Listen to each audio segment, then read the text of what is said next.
everyone. Good morning.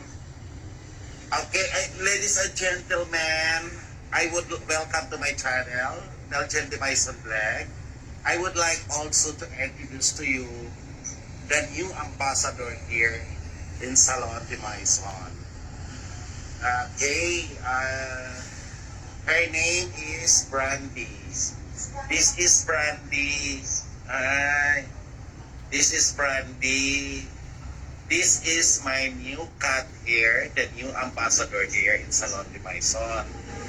She just came here for about a week now. And this ambassador is very lovely. Yeah, Daddy. This is baby Brandy. Yeah. She wants me to cuddle every time I'm sitting down here. This is a loving cat. Yeah. Okay, this is my new ambassador. Look at her. Her name is Brandy. So this is Brandy, mga palangga.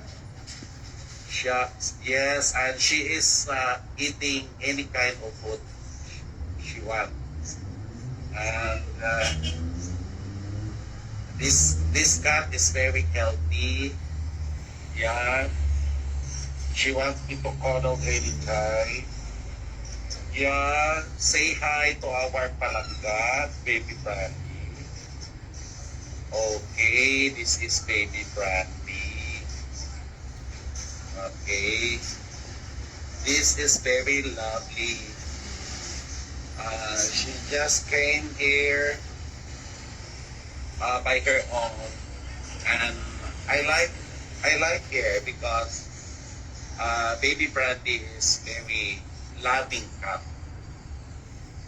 She always cuddle me anytime, and she is always sleeping in my lap.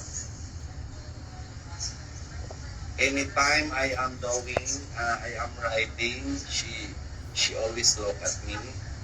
Anytime what I am doing, she also like me. She is always watching me every time what I am doing here. And then if I do haircut to the customer, this baby Brandy is always in my feet. Yeah, you are always in my feet, and then you bother me so much while I'm doing the haircutting. Sometimes I put her in the cage in a couple of minutes, but then after that I will release also because she is always crying inside the cage. Okay, this is my baby Brandy, the new ambassador here in Salon de Maison. Okay. I love this cat because baby Brandy is very loving. Yeah, very loving, baby Brandy. Yeah. How are you, baby Brandy? Did you sleep well last night? I see. You sleep well last night? Tomorrow, later, I will buy for you a cat food, but for the kittens. Because baby Brandy is always hungry anytime. Almost all the time she is hungry. So I love this cat. I will buy cat food later.